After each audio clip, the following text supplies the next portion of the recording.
gardens here in Houston, Texas. Um, oh, that's weird. Why is that looking like that?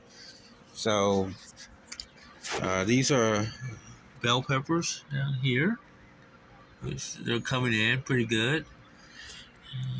So they're wilting a little bit. I'll have to add some water.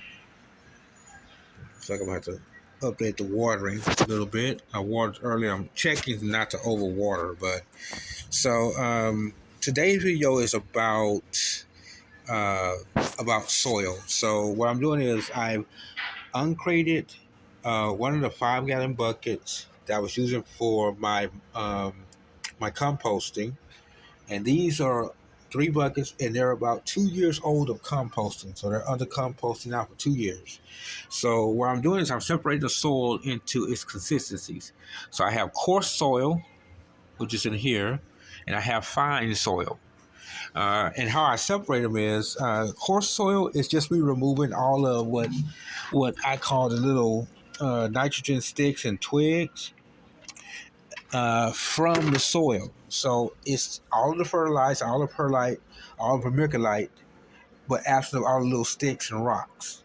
So the first way I do that is by using 2 containers, 2 holes, shaking and sifting out. The holes are big enough to catch all the big debris, and I just get the soil and all of the fertilizer that's in the soil.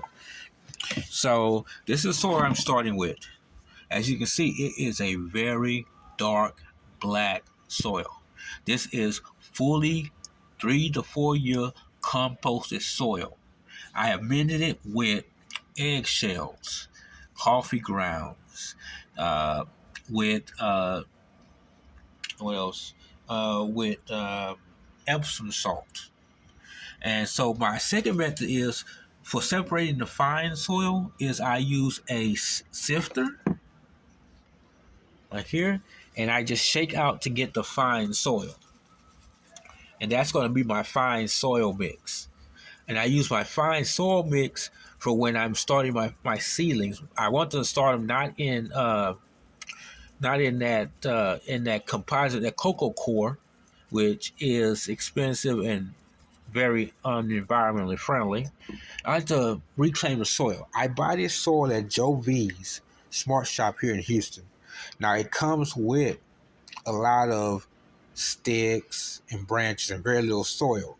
So I use that soil as a soil builder. I dump that entire bag into a 5-gallon bucket, add some of my other composting soil to it, wait 2 years, and by that time, those sticks and those twigs, like in here, they are so soft and so pliable that they're just going to kind of just break up as I just run through them. So then I'm going to pulverize those once I dry them out with my Morton pistol that I use to crush my eggshells with, and I'm going to pulverize that wood fiber. And that's going to become another amendment to my soil, and I'm going to put it back in the composting bin so they can further break down and get, and get more and more richer and richer. So I'm going to rotate these soil containers as they come up on their second and their fourth year. I will pull out samples of them, and I'll sack them up in these burlap sacks I recycle from my tamale, my tamale village. I love tamales, so green chili hatch and black bean and spinach tamales. I love tamales, and these have no lard, so I'm in love with the no lard because that's no animal, that's no pork products. I'm a Hebrew. I don't eat pork. Okay, and pork's just super nasty, and it has all kind of little pork worms. There's even something in the news about this brain worm that's coming from the undigested worms that are inside of pork products. Even after you cook it, these worms survive and they enter into your body, your bloodstream, and they're doing all kind of damage to people. So I'm glad that I came to the realization through prayer and through relationship that the swine is not divine. It's just not. So right here is my heavy hitter okra, which I am getting production off of it, even though it's kind of a little bit off season. But Houston weather is like all 4 seasons in a week.